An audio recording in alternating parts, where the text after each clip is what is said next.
എന്താണ് കാരണ ശരീരം അല്ലേ? കാരണ ശരീരമാണ് അജ്ഞാനം എന്ന് പറയുന്നത്. അജ്ഞാനത്തിനാണ് കാരണ ശരീരം എന്ന് പറയുന്നത്. കാരണം എന്ന് വെച്ചാൽ ഈ സ്ഥൂലത്തിനും സൂക്ഷ്മത്തിനും എന്താണോ കാരണമായിരിക്കുന്നത് അതിനെയാണ് കാരണമെന്ന് പറയുന്നത്. ഇനി പറയുകയാണെങ്കിൽ ഈ സ്ഥൂല സൂക്ഷ്മ ശരീരങ്ങളെല്ലാം ഈ കാരണത്തിൽ നിന്നുണ്ടായതാണ്. കാരണം സുഷുപ്തിയാവസ്ഥ, ഇത് തന്നെയാണ് അജ്ഞാനം. എന്നിട്ട് പറഞ്ഞു ഈശ്വരൻ ഉണർത്തി വിട്ടെന്ന് പറഞ്ഞു. ഏതില്? ഈ അവസ്ഥയിൽ നിന്ന് ഉണർത്തി വിട്ടു. അതാണ് തനുകരണങ്ങൾ കൊടുത്ത് ഈ സൃഷ്ടി ചെയ്തിരിക്കുന്നത്. ഈശ്വരൻ സൃഷ്ടിച്ച ഈശ്വരൻ്റെതാണ് ഈ ഭൂതം. ഈ പഞ്ചഭൂത ആത്മഭൂതമയ ആണ് ഈശ്വരൻ. ഭൂതനാഥൻ എന്നാണ് പേര്, ഈശ്വരൻ്റെ ഒരു പേരാണ്. ഈ ഭൂതങ്ങളാണ് നമ്മളെ പഞ്ചഭൂതങ്ങളായിട്ടിരിക്കുന്ന ഈ ആകാശം, വായു, അഗ്നി, ജലം, പൃഥ്വി. ഇതാണ് സൂക്ഷ്മമായിട്ട് ഇരുന്ന് ആണ് അന്ധകരണമായിട്ടും മറ്റുമൊക്കെ ഇരിക്കുന്നത്. അത് തന്നെ സ്ഥൂലമായിട്ട് പഞ്ചീകരിച്ച് ശരീരാദികളായിട്ടിരിക്കുന്നത്. ദേഹം ബ്രഹ്മാണ്ടമായിട്ടിരിക്കുന്നത് ഇതിൽ തന്നെയാണ്. അതാണ് പറയുന്നത്. നമ്മൾ വേദം പറഞ്ഞിരിക്കുന്നത് തന്നെ നമ്മൾ പറയണം. മനസ്സിലായില്ലേ? സർവ്വമായിരിക്കുന്നത് ഈ ഭൂതങ്ങളാണ്. പക്ഷെ ഈ ഭൂതം എവിടെ ഇരുന്നു? ഈ കാരണത്തിലിരുന്ന ജീവന്മാരെ മോക്ഷമടയ്ക്കാനായിട്ട് ഈശ്വരൻ തനുകരണങ്ങൾ കൊടുത്തു സൃഷ്ടി ചെയ്തു. ആ തനുകരണങ്ങളായിട്ടിരിക്കുന്നത് ഈ ഭൂതങ്ങളാണ്. ആ ഭൂതങ്ങളിൽ എന്താണ്? അതിൻ്റെ ചേരുവയാണ് സകലമായിരിക്കുന്നത്. അത് പഠിച്ചാൽ അതിനെയാണ് വിചാര പദ്ധതി എന്ന് പറയുന്നത്. എന്തായാലും നമുക്ക് എന്തായാലും ചേച്ചിയുടെ ചോദ്യത്തോടു കൂടി അതിലേക്ക് വരണമെന്ന് തന്നെ നമുക്ക് തോന്നും.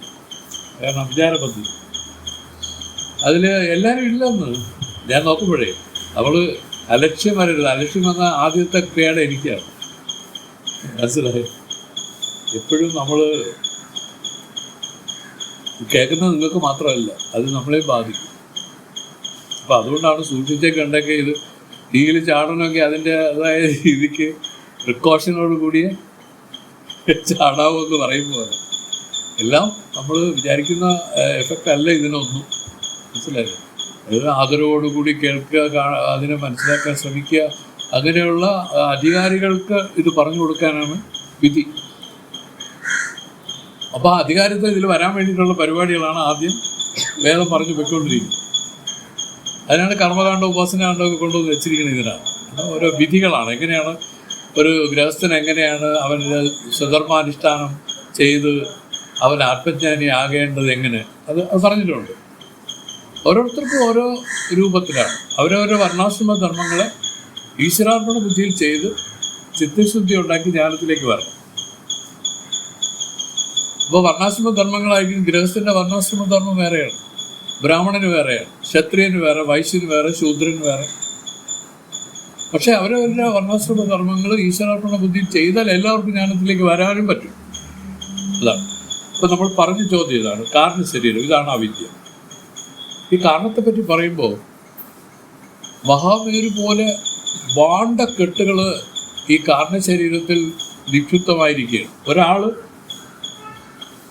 എത്രയോ കോടാനുകോടി ജന്മം എടുക്കാനുള്ള സഞ്ചിത കർമ്മം എന്നാണ് ഇതിന് വേറെ പേര്, സഞ്ചിത കർമ്മം. ഈ സഞ്ചിത കർമ്മം ഈ കാരണശരീരത്തിൽ ഗുപ്തം ചെയ്തിരിക്കുക. ഈശ്വരൻ എന്താണ് ചെയ്യുന്നതെന്ന് ചോദിച്ചാൽ ഈ കാരണശരീരത്തിൽ നിന്നും അവൻ്റെ ഇതിൽ നോക്കിക്കൊണ്ട് അവന് മുക്തിയടയാനായിട്ട് തകുന്ന ഒരു ശരീരം കൊടുക്കാനായിട്ട് കുറച്ച് കർമ്മങ്ങളെ ഈക്ഷിക്കും. ആ കർമ്മങ്ങൾക്ക് അനുഭവിക്കാൻ യോഗ്യമായ ഒരു ശരീരം അതിൽ കൊടുക്കും. ശരീരം എല്ലാം പ്രാണിയുടെ ആണെങ്കിലും എന്തിൻ്റെ ആണെങ്കിലും പഞ്ചഭൂതമയമാണ്. മനസ്സിലായി? അപ്പോൾ അതിനനുസരിച്ച് ആ കർമ്മങ്ങൾക്ക് അനുഭവിച്ചു തീർക്കാൻ യോഗ്യമായ ഒരു ശരീരം ഭഗവാൻ പ്രദാനം ചെയ്യും.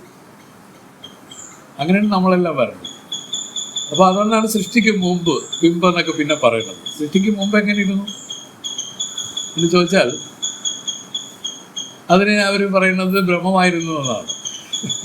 പിന്നെ എങ്ങനെ സൃഷ്ടി ഉണ്ടായി എന്നൊക്കെ ചോദിച്ചാൽ ഇതെല്ലാം വാസ്തവത്തിൽ മായാ കാര്യമായിട്ട് പറയുമ്പോൾ ഇങ്ങനെയൊക്കെ ആണെങ്കിലും ഒന്നും സംഭവിച്ചിട്ടില്ല എന്നുള്ളതാണ് പരമാർത്ഥം. ഇതാണ് അജാതവാദം എന്ന് പറഞ്ഞ് ഇവർ പറയുന്നത്.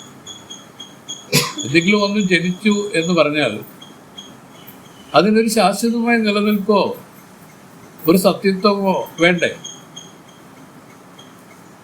അങ്ങനെ ഒന്നും കാണുന്നില്ല. ഉണ്ടോ?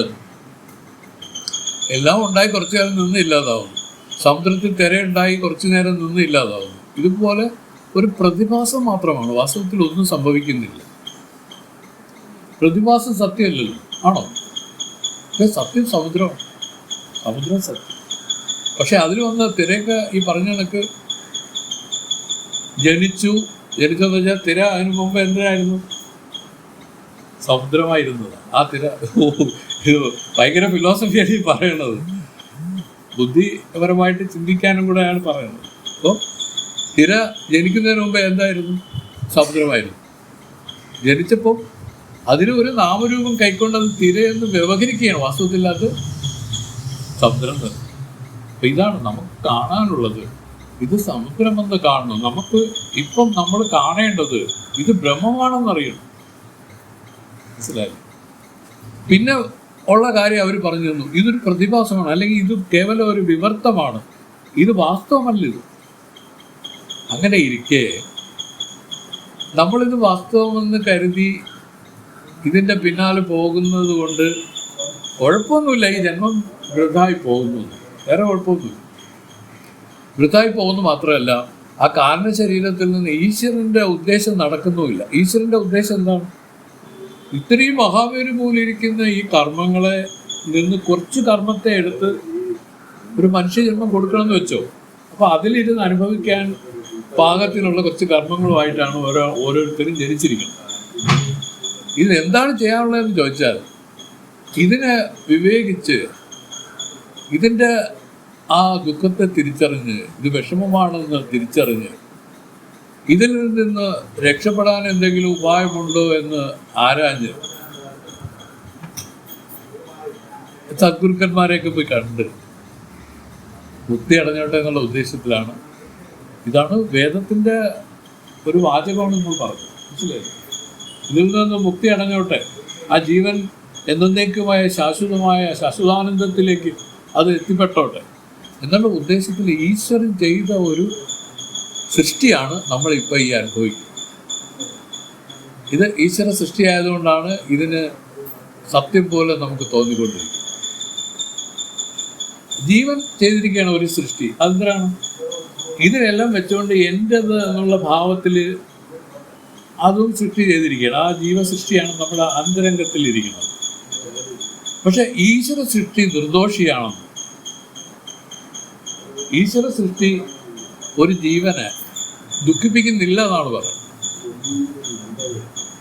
അതിന്റെ കാരണം സ്വാമി പറഞ്ഞത് എങ്ങനെയാണ്? ഇപ്പോൾ സ്ത്രീ എന്നുള്ളതാണ് ഈശ്വര സൃഷ്ടി. അതിൽ അമ്മ, ഭാര്യ, മകള്, അനന്തരവൾ, ഇങ്ങനെ തുടങ്ങിയതാണ് ജീവസൃഷ്ടി. ഇപ്പൊ ജീവസൃഷ്ടിയിൽ എന്ത് പറ്റിയെന്ന് ചോദിച്ചാൽ, വാസ്തവത്തിൽ അത് ഈശ്വര സൃഷ്ടിയായിട്ട് അംഗീകരിക്കാതെ വന്നപ്പോൾ ആ ജീവസൃഷ്ടി ഇയാളെ സങ്കുചിതനാക്കി. ഇയാളെ പറഞ്ഞില്ലേ, ഇയാളെ എൻ്റെ എന്നുള്ള ഭാവത്തിലെ അത് ഇത് വന്നു. അതിൻ്റെ ഫലമായിട്ട് ഏറ്റക്കുറച്ചിലുകൾ വന്നു. അതിനാണ് ദുഃഖം ഇതിൽ സംജാതമായത്. അതല്ലെങ്കിൽ അത് ഈശ്വര സൃഷ്ടിയായിട്ടിരുന്ന കാലത്ത് അത് നമ്മളെ ദുഃഖിപ്പിച്ചില്ല. ഇപ്പോൾ ഒരു ഉദാഹരണം, നമ്മൾ ദുഃഖിപ്പിക്കുന്ന കാര്യങ്ങൾ എൻ്റെത് ഞാനെന്ന് പറഞ്ഞ് അഭിമാനിക്കുന്നതിലല്ലാതെ വേറെ ഏതെങ്കിലും കാര്യം നമ്മൾ ദുഃഖിപ്പിക്കും. ഇപ്പോൾ അമേരിക്കയിൽ ഒരു ഭൂകമ്പം ഉണ്ടായി, നമ്മളെ ദുഃഖിപ്പിക്കും. പക്ഷേ നമ്മുടെ ബന്ധു ഒരാൾ അവിടെ ജോലി ചെയ്തു എന്നുള്ളത് അല്ലേ നമ്മൾ ദുഃഖിപ്പിക്കും, അല്ലേ? ശരിക്കും പറഞ്ഞാൽ ദുഃഖകാരണം ഈ ജീവസൃഷ്ടി ആണ്. ദുഃഖകാരണം ഈശ്വര സൃഷ്ടിയല്ല. ഈശ്വര സൃഷ്ടി പറഞ്ഞല്ലോ, നേരത്തെ പറഞ്ഞു, ഈശ്വരൻ ഈ സുഷുപ്തിയിൽ കിടക്കുന്ന ജീവന്മാരെ മോക്ഷമടയിക്കാനായിട്ട് തനുകരണങ്ങൾ കൊടുത്ത് സൃഷ്ടി ചെയ്തു. അതാണ് അവരുടെ ഒരു വാക്കാണ്, ഞാൻ എപ്പോഴും ഓർമ്മിച്ച് വെക്കാനുള്ളതാണ്. അപ്പൊ തനുകരണം എന്ന് ഉദ്ദേശിച്ച് പഞ്ചഭൂതങ്ങൾ. ഭഗവാൻ ഭൂതനാഥനാണ്, ഭൂതങ്ങളെ പ്രദാനം ചെയ്ത് ആ സൃഷ്ടി ചെയ്തു. ഇത് നമുക്കൊരു വാഹനമാണ് ഈ ശരീരം. യഥാർത്ഥത്തിൽ നാം അല്ല. പക്ഷെ ഈ കർമ്മഭൂമിയിൽ വന്ന് വ്യവഹരിക്കണമെങ്കിൽ ഇത് വേണം, ഇല്ലാതെ വ്യവഹരിക്കാൻ പറ്റും. അതാണ് ഈ വാഹനം കൊടുത്തത്. എന്തിനാണ്?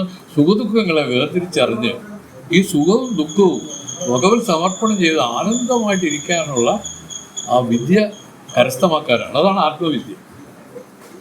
നമ്മുടെ യഥാർത്ഥ സ്വരൂപം ആനന്ദമാണ്. സുഖവും ദുഃഖവും വൈകാരികതയിലുണ്ടാവുന്ന ഒരു കാര്യങ്ങളാണ്. ഒരു വികാരമാണ് സുഖത്തെ ജനിപ്പിച്ചത്, ഒരു വികാരം തന്നെയാണ് ദുഃഖത്തെ ജനിപ്പിച്ചത്. ഇത് മാനസികം, ഇത് കേവലം സങ്കല്പം മാത്രമാണ്. പക്ഷേ ഇത് എവിടെ നിന്നാണ് ഇത് വന്നിരിക്കുന്നത്? ആനന്ദത്തിൽ നിന്നാണ് വന്നിരിക്കുന്നത്. ഇതിനെ തിരിച്ചറിയുന്നില്ല. ഈ ആനന്ദം നമ്മുടെ സ്വരൂപം, തന്റെ യഥാർത്ഥ സ്വരൂപം എന്ന സച്ചിദാനന്ദം പറഞ്ഞില്ല. അതിൽ ഈ ആനന്ദം എന്നുള്ള വിശേഷ രൂപമാണ്. ഈ വിശേഷ രൂപം മറച്ചിരിക്കുന്നത് കൊണ്ടാണ് നമുക്ക് ഈ ലോക വിഷയങ്ങളിൽ ഇത്രയും ഭ്രമം ഉണ്ടായിരിക്കുന്നത്.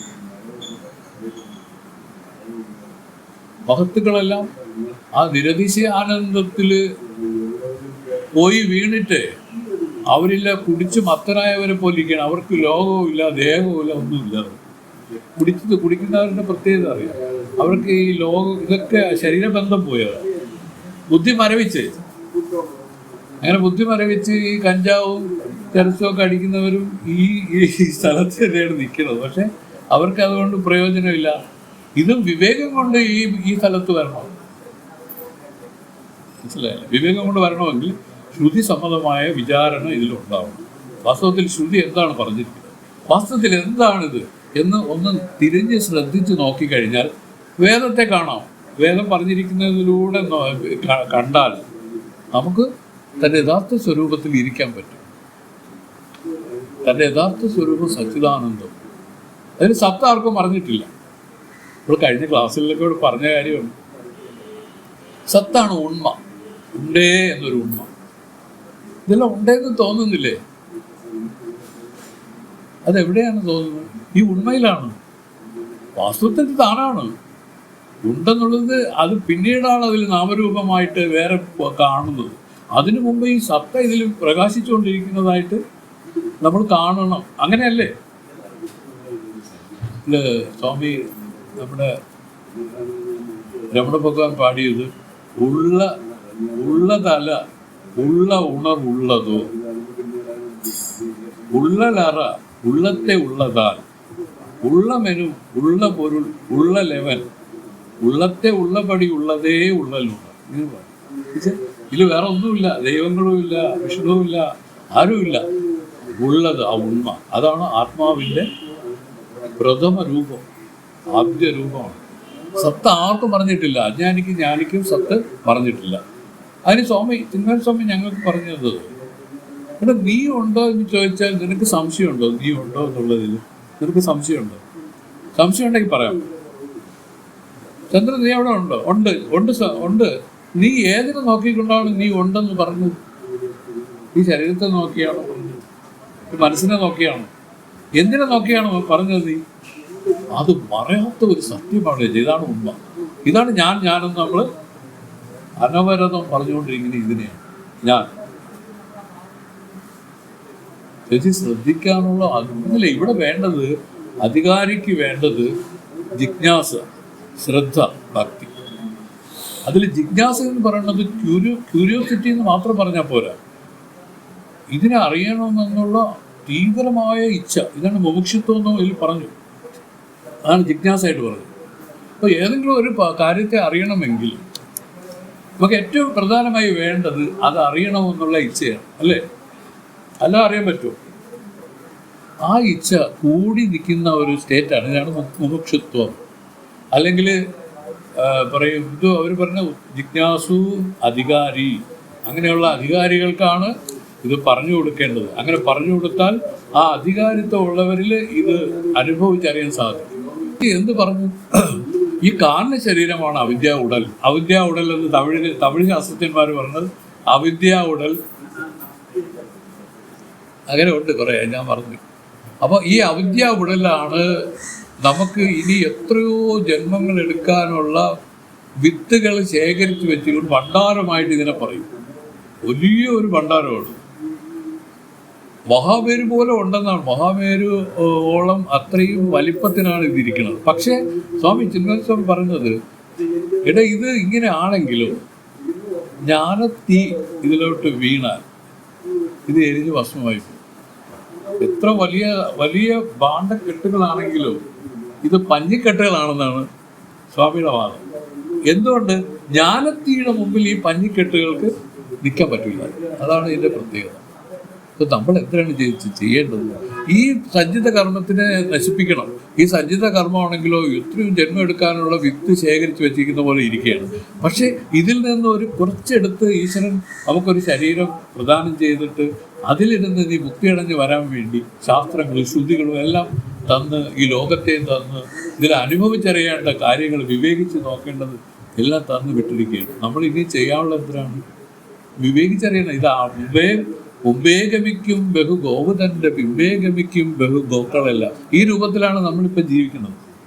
ഇതിനെ മാറ്റിയിട്ട് നമ്മൾ സ്വയം ചിന്തിക്കുക. വാസ്തവം അല്ലേ? വേദം ഈ പറഞ്ഞിരിക്കുന്നതിൽ എന്തെങ്കിലും ആർഗ്യുമെന്റ്സ് ചെയ്യാൻ പറ്റുന്നുണ്ടോ? ഇല്ല. വാസ്തവമാണ്, ഇത് പരമാർത്ഥമാണെന്ന് കണ്ടിട്ട് അത് നിർദ്ദേശിക്കുന്ന രീതിയിൽ ഇതിനെ വിചാരം ചെയ്ത് ഉറപ്പിക്കണം. ഇതിനു വേണ്ടിയിട്ടാണ് നമുക്ക് ഇങ്ങനെ വന്നത്. ഇത് നമുക്ക് ഒരു ഞായറാഴ്ച ഇതിനു വേണ്ടിയിട്ട് ഉപയോഗിക്കാൻ ചിന്മയാനന്ദ സ്വാമി കരുതിക്കൂട്ടി വെച്ചിരിക്കുന്നതാണ്. ഞങ്ങളോട് പറഞ്ഞ് ഞായറാഴ്ച മാത്രം പോരാ, ഞായറാഴ്ച വന്ന് തുടങ്ങുക, പിന്നീട് കൂട്ടിക്കൊള്ളണം. ഇത് എന്നും ചെയ്യാനുള്ള കാര്യമാണ്. ഇപ്പം നമുക്കൊരു ഞായറാഴ്ച മാത്രമല്ല ഭക്തിയുടെ ദിവസം. ഞങ്ങളൊക്കെ വീട്ടിലിരുന്ന് ഇതൊക്കെ ചെയ്യും. ബാവും ഞാനും ഇവരൊക്കെ ഇവിടെയുള്ള എല്ലാവരും അങ്ങനെ തന്നെ. അവരുടെ ജീവിതം എന്ന് പറഞ്ഞാൽ സത്യം പറഞ്ഞാൽ അവർ ജോലി ചെയ്യുന്നെങ്കിലും അവർ ജോലിയൊന്നും ചെയ്യുന്നില്ല. അവർ സദാസമയവും ഇത് സംബന്ധിച്ചുള്ള വിചാരത്തിലും ഒക്കെ മുഴുകിയും കഴിയും. അതാണ് ഗുരുക്കന്മാർ സ്വാമി പറയും, ഒരു വിളക്കിൽ നിന്ന് കൊളുത്തിയ പന്തം പോലെ ആയിരിക്കണമെന്ന് ശിഷ്യൻ. വിളക്കിൽ നിന്ന് കൊളുത്തിയ പന്തം പോലെ ആ രീതിയിലാണ്. അത് അവരുടെ സങ്കല്പമാണ് ചേച്ചി. ഇവിടെ ആരും വിചാരിക്കുന്ന ഒന്നും അല്ല കേട്ട കാര്യം. ഒരുപാട് കാര്യങ്ങൾ കേട്ട് കേട്ട് കേട്ട് കേട്ട് തൻ്റെ ഉള്ളിൽ നിന്ന് ജനറേറ്റ് ആവുമത്. എൻ്റെ ഒരു അനുഭവം ഞാൻ പറയാം. ഒരു ശാസ്ത്രങ്ങൾ കേട്ട് കഴിഞ്ഞാൽ ഉടനെ തന്നെ അതിൻ്റെ അർത്ഥം സ്ട്രൈക്ക് ചെയ്യും. ഒരു പറഞ്ഞെങ്കിലോ ഇതാണല്ലേ എന്ന് അത് അവർക്ക് പറഞ്ഞു കൊടുക്കാൻ പറ്റില്ല. അത്രയ്ക്കും ഇത് ശ്രവണമന നിത്യാസങ്ങൾ ചെയ്ത് ഉറപ്പിച്ച് വരുന്ന ഒരു സംസ്കാരമാണ് നമ്മളിവിടെ പഴകുന്നത്. ഒരു സംസ്കാരമാണ്. ഇതാണ് ഒരു സനാതന സംസ്കാരം. ഈ സനാതന സംസ്കാരത്തിലൂടെ ഇങ്ങനെ അങ്ങോട്ട് പോയിക്കൊണ്ടിരുന്നാൽ വേദത്തിൻ്റെ അർത്ഥം ആരും പറഞ്ഞു തരണ്ട. ഇത് നമ്മുടെ ആത്മഗുരു തന്നെ ഉണർന്ന് പറയാൻ തുടങ്ങും. അത് അനുഭവമാണ്. വേദത്തിൻ്റെ അർത്ഥം തിരിച്ചുള്ള എന്തെങ്കിലും എക്സ്പ്ലനേഷൻ അല്ല, എൻ്റെ ആത്മാനുഭവമാണ്. ഇതാണ് അവർ പറഞ്ഞു തന്നത്. അതുകൊണ്ട് അത് വരുന്നത് വരെ നിങ്ങൾ നിരന്തരം ഈ രൂപത്തിൽ ആ സനാതന ധർമ്മത്തെ ആചരിച്ച് ഇതാണ് സനാതന ധർമ്മം.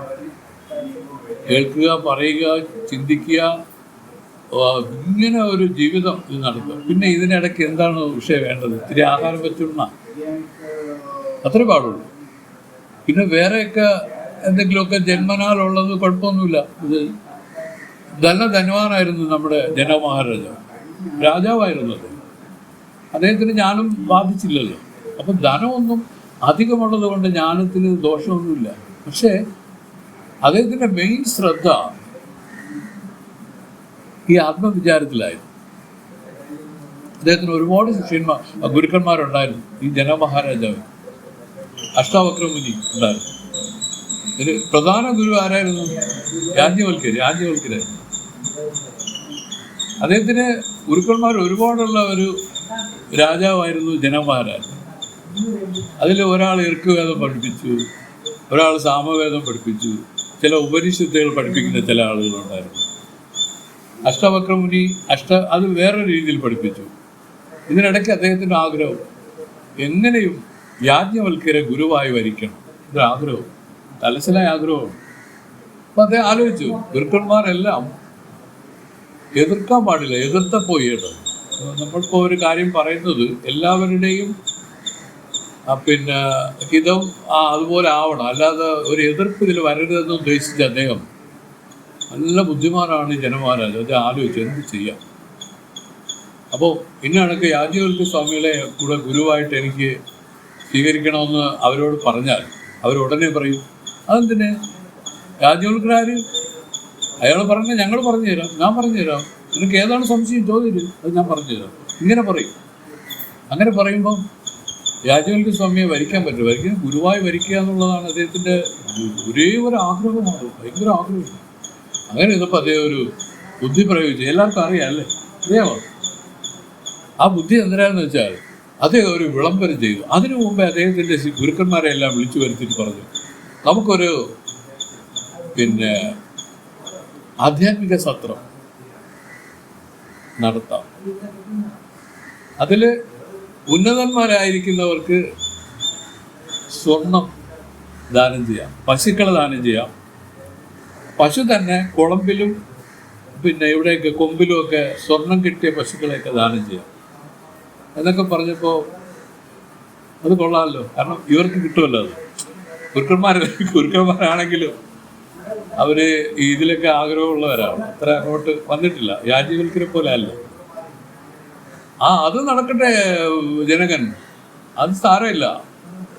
അപ്പോൾ ഇവരെല്ലാം വിചാരം അതിലൊക്കെ ഇവർക്ക് തന്നെ അടിച്ചോണ്ട് പോകാം. അങ്ങനെ ആ ദിവസം ആയി, ഏത് ഈ പറഞ്ഞ വിജ്ഞാപനം ചെയ്ത ദിവസമായി. അപ്പോഴാണ് യാജ്ഞവൽക്യ സ്വാമി ആ സദസ്സിലേക്ക് കയറി വരെയാണ്. കയറി വന്നുകൊണ്ട് ജനമഹാരാജ എണീറ്റോ അണങ്ങി ഇരുന്നു. ഇത് നോക്കണം, എവിടെ നോക്കണം, വേറെ എന്തെങ്കിലും ആലോചിക്കണം, ഇരുന്നു. അപ്പോൾ ജനമഹാരാജാവ് മനസ്സിലാക്കി യാജ്ഞവൽക്യ സ്വാമി അന്ന് വരെ കണ്ടിട്ടൊന്നുമില്ല, പറഞ്ഞു കേട്ട ഒരാളാണ്. അദ്ദേഹം വന്നിരിക്കുന്നത് വിവസ്ത്രനായിട്ടാണ്, വസ്ത്രമൊന്നുമില്ല, അവധൂത വൃത്തിയാണ്.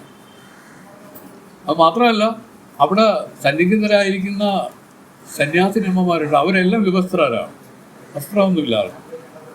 ആ സദസ്സിലേക്ക് കയറി വന്ന യാജ്ഞവൽക്കർ ഇവരുടെയൊക്കെ അടുത്തോട്ട് ചെന്ന് കുശല പ്രശ്നങ്ങളൊക്കെ ചെയ്യുന്നത് മറ്റു ഗുരുക്കന്മാർ കാണും.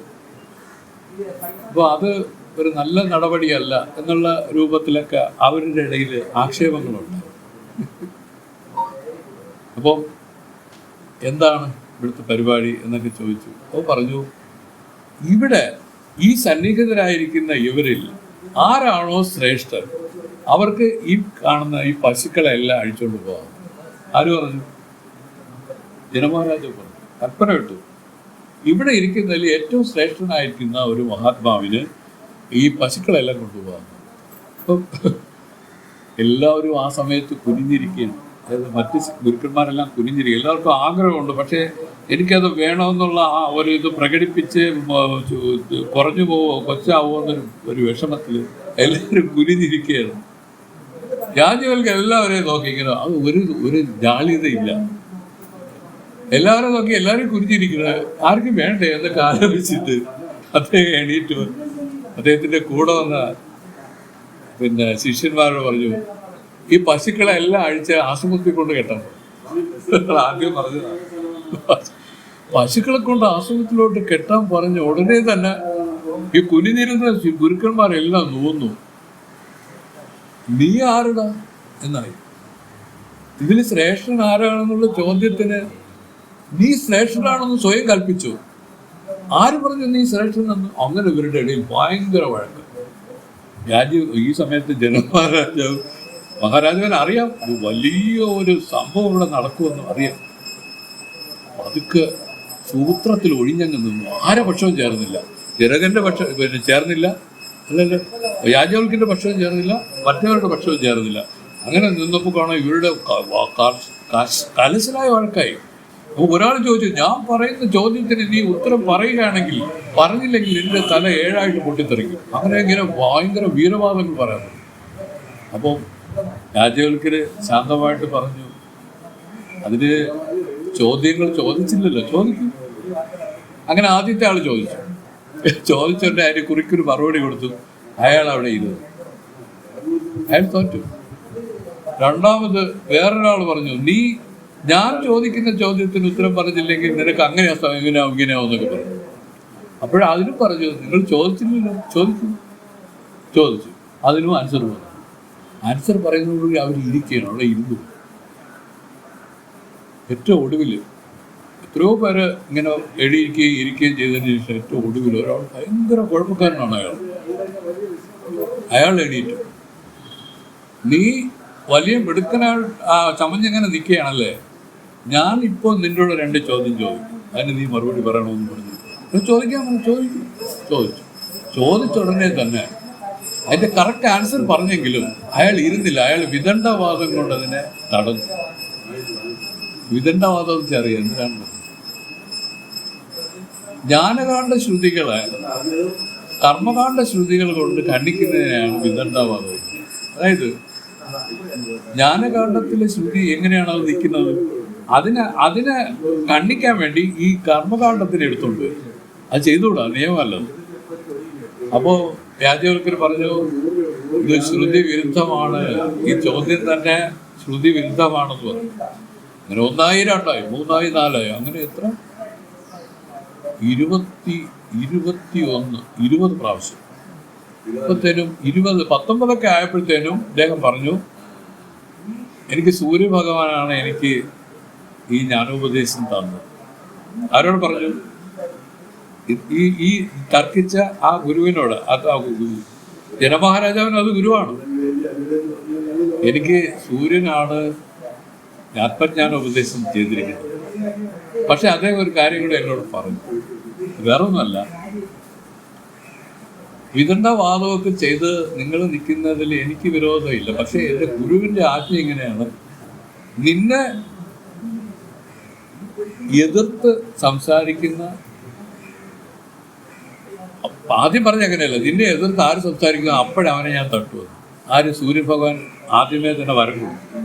അപ്പോൾ അദ്ദേഹം പറഞ്ഞു, അയ്യോ അങ്ങനെയാണെങ്കിൽ എന്നെ കാണുമ്പോൾ തന്നെ ആളുകളെല്ലാം ഓടി ഒളിക്കൂലേ, അപ്പോൾ എങ്ങനെയാണ് എനിക്ക് ജ്ഞാനം പ്രചരിപ്പിക്കാൻ സാധിക്കുന്നത്? അതുകൊണ്ട് അത് പറ്റില്ല. അങ്ങനെ 20 പ്രാവശ്യം വരെ നിന്ദിക്കുന്നവരെ വെറുതെ വിടാൻ പറ്റും. അങ്ങനെ പറഞ്ഞു 19 ആയപ്പോഴത്തേനും പറഞ്ഞു, നീ എന്തായാലും അതിൻ്റെ ബാരിയറിൽ എത്തിയിരിക്കുകയാണ്. എനിക്ക് ഇങ്ങനെയാണ് എൻ്റെ ഗുരു എനിക്കൊരു ഇത് തന്നിരിക്കുന്നത്, അതുകൊണ്ട് ദയവ് ചെയ്ത് ഇനി നീ നിർത്തും, നീ ഇനി ഒന്നും ചോദിക്കരുതെന്ന്.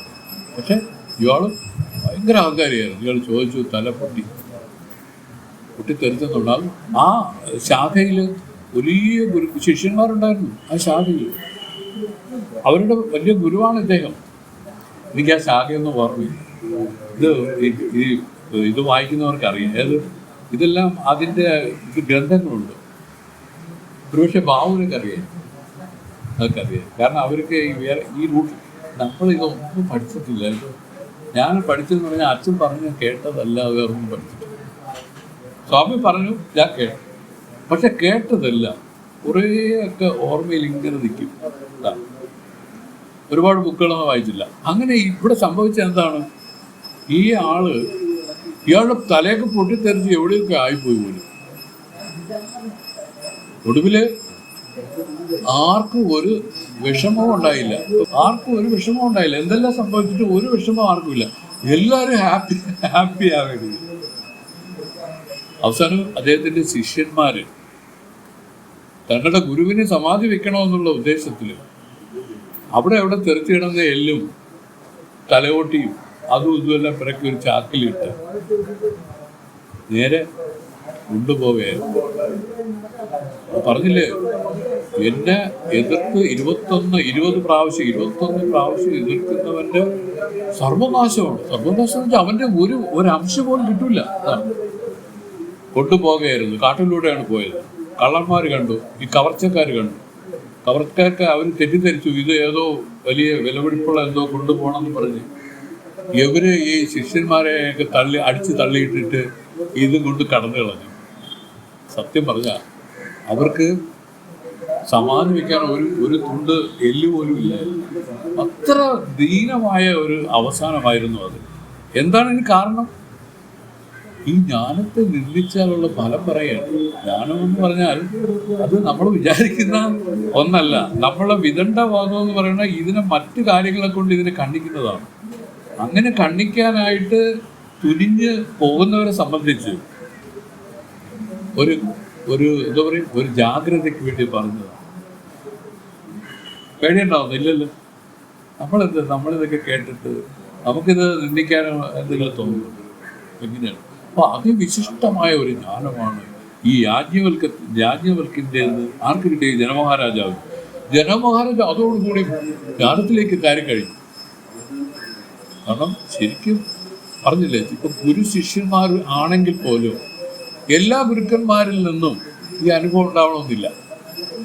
ഏതൊരു ഗുരുവിൽ നിന്നാണോ ശിഷ്യന് അനുഭവം ഉണ്ടാവുന്നത് ആ ഗുരുവാണ് ശരിക്കും ആ ശിഷ്യന്റെ ഗുരു. മറ്റവരെല്ലാം ഗുരുക്കന്മാരല്ല. ഞാനോട് പറഞ്ഞു, ഈ ഗുരുക്കന്മാർ നേരത്തെ തന്നെ വിധിച്ചു വെച്ചിരിക്കുന്നതാണ്, പുതിയതായിട്ട് വരണതല്ല. അപ്പൊ ഈ രൂപത്തിലൊക്കെ നമ്മൾ മനസ്സിലാക്കണം. നമ്മളിവിടെ പറഞ്ഞത് എന്താണ്? ഈ യാജ്ഞവൽക്യ സ്വാമിയെ പറ്റി ഓർമ്മിച്ചു. ജ്ഞാനത്തിന്റെ ആചാര്യൻ, ജ്ഞാനാചാര്യൻ. ഈ യാജ്ഞവൽക്യ ജ്ഞാനമാണ് നമ്മൾ പഠിക്കുന്നത്. ഈ ജ്ഞാനമാണ്. ശരി, അങ്ങനെ ഇരിക്കട്ടെ. ഇവിടെ നമ്മൾ പറഞ്ഞുകൊണ്ട് വന്ന ഈ കാരണ ശരീരം, അതിലിരുന്ന കർമ്മങ്ങൾ, അതിനെ സഞ്ചിത കർമ്മങ്ങളെ മുഴുവൻ നശിപ്പിക്കുന്നത് ജ്ഞാനാഗ്നിയാണെന്ന്. ഈ ജ്ഞാനാഗ്നി ഇതിനെ മുഴുവൻ ഇരിക്കാൻ ഈ എത്ര ശരീരം നമ്മൾ എടുക്കേണ്ടി വരുമെന്നൊക്കെ കണക്കിലെടുത്ത് ഈശ്വരൻ ഇതിനകത്തുനിന്ന് ഒരു കുറച്ച് കർമ്മങ്ങൾ എടുത്ത് ഒരു ശരീരം കൊടുത്തു വിട്ടിരിക്കുന്നു. പക്ഷെ ഈ ശരീരത്തിൽ ഇരുന്ന് ഇത് അനുഭവിച്ച് തീർത്ത് ജ്ഞാനമടഞ്ഞാൽ ഈ സഞ്ചിത കർമ്മം മുഴുവൻ ഇല്ലാതായി പോകും. എത്രയോ ജന്മം ജനിക്കേണ്ടതായി വിത്തുകളെല്ലാം അത് ഭസ്മമാക്കി കളയും. അങ്ങനെയാണ് നമ്മൾ ഈ വിധിയിൽ വന്നിരിക്കുന്നത്. പറഞ്ഞു, ഈ കാരണ ശരീരം അജ്ഞാനമാണ്. അജ്ഞാനത്തിൽ നിന്ന് വന്നതുകൊണ്ട് ഈ സ്ഥൂലവും സൂക്ഷ്മവുമായിരിക്കുന്ന ഈ രണ്ട് ശരീരങ്ങളും അജ്ഞാനം തന്നെ. അത് സത്യമല്ല. കാരണം അത് ഇതിനെ വിശ്വസിച്ച് സത്യമെന്ന് വിചാരിച്ച് നിൽക്കുന്ന ഒരു സ്വഭാവത്തിൽ നമ്മളെല്ലാം ദീനന്മാരായി, ദുഃഖികളായി. ദുഃഖം എന്ന് വെച്ചാൽ വേറെ ഒന്നുമില്ല, മനസ്സിൻ്റെ ആ നിശ്ചലതയെ ഭഞ്ജിച്ചു പോയി. മനസ്സിൻ്റെ ആ ഏകാഗ്രതയെ ഭഞ്ജിച്ചു പോയി. കാരണം ആ മനസ്സിൻ്റെ ഏകാഗ്രതയും നിശ്ചലതയുമാണ് നമുക്ക് ഈ തൻ്റെ സ്വരൂപത്തെ അറിയിക്കുന്ന ഫാക്ടേഴ്സ്. അതുകൊണ്ടാണ് മനസ്സിൻ്റെ ശുദ്ധി ഇല്ലാതെ പോയി. മനസ്സ് ശുദ്ധി പോയപ്പോൾ എന്ത് പറ്റി? തൻ്റെ യഥാർത്ഥ സ്വരൂപത്തെ അപരോക്ഷമായിരിക്കുകയാണ്. നമുക്ക് എല്ലാവർക്കും അപരോക്ഷമായിരിക്കുകയാണ് ആ സ്വരൂപം, ഈ സ്വരൂപം, ഈ സച്ചിദാനന്ദ സ്വരൂപം.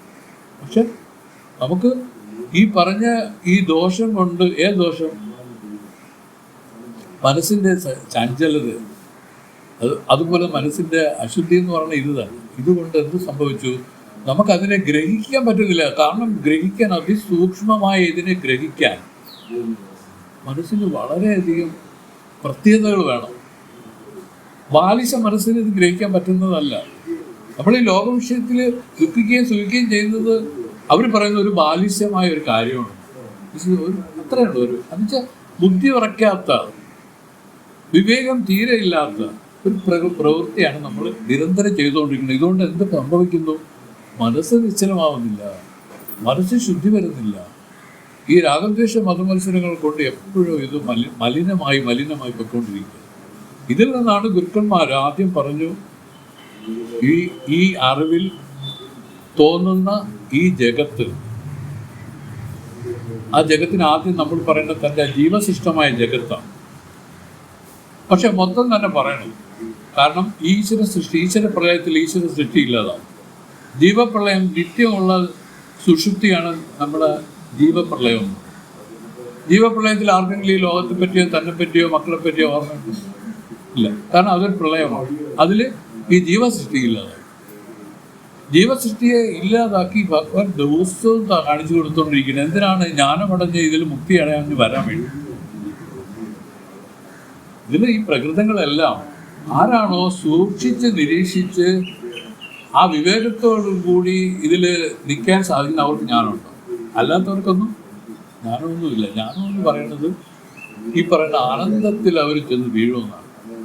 മുക്തിസുഖം അവർക്ക് മാത്രമേ ഉള്ളൂ. അവരതോടുകൂടി ഈ കാരണശരീരമുണ്ടല്ലോ അത് എരിഞ്ഞ് ഇല്ലാതായി. അരിയ മെയ്ஞானത്തിയാൽ അവിദ്യ ഉടൽ നീറാവും. പെരിയ സ്ഥൂലവും കാലത്താൽ പിണമായി വീഴും. അന്നേരം ഉരിയ സൂക്ഷ്മ ശരീരം ഉലയിലും കൊണ്ട നീർപോൽ തുര്യമായി വിഭുവായി നിന്റെ സ്വരൂപത്തിൽ ഇറന്നു പോകും. ഇതാണ് അതിൻ്റെ വിധി, ശ്രുതിയാണ്. മെയ്ஞாനത്തീ കൊണ്ട് കാരണശരീരം എരിഞ്ഞു പോകുന്ന ആദ്യം എരിഞ്ഞു പോകുന്ന കാരണശരീരമാണ്. അത് കഴിഞ്ഞ് ഈ സ്ഥൂല ശരീരം ഉണ്ടല്ലോ, ഈ സ്ഥൂല ശരീരം കാലത്താൽ പിണമാകും. അതിന് നിശ്ചിത കാലത്തിൽ അത് പിണമാകും. ഈ സ്ഥൂല ശരീരത്തെ പറ്റി പറഞ്ഞ എയ്ത് അമ്പെന്നാണ്. ഈശ്വരൻ ഒരു അമ്പ് എയ്ത് വിട്ടിരിക്കുകയാണ്. ആ എയ്ത് അമ്പിന്റെ സ്വഭാവം എന്തിനാണ്?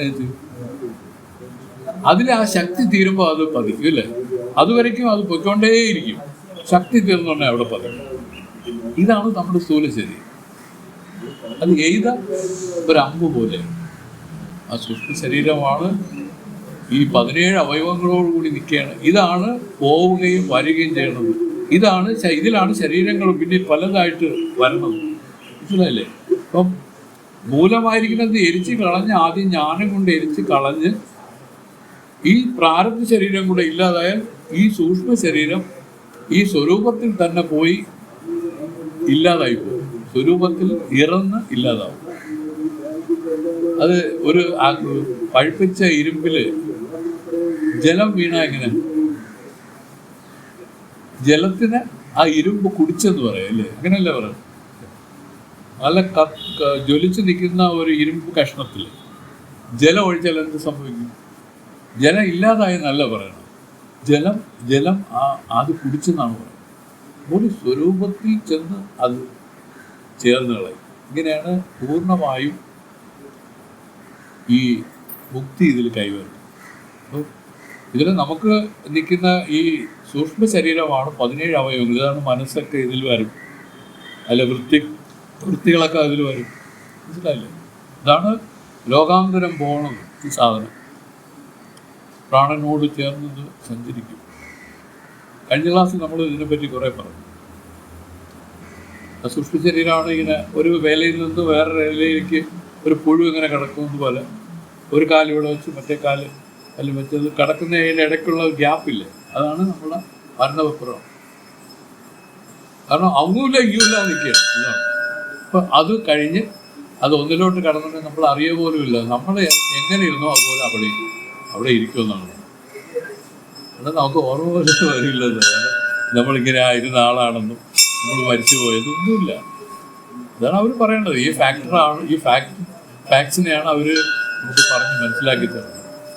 ദേവാദിദേവ സർവജ്ഞ സച്ചിദാനന്ദ വിഗ്രഹന്മാരോട്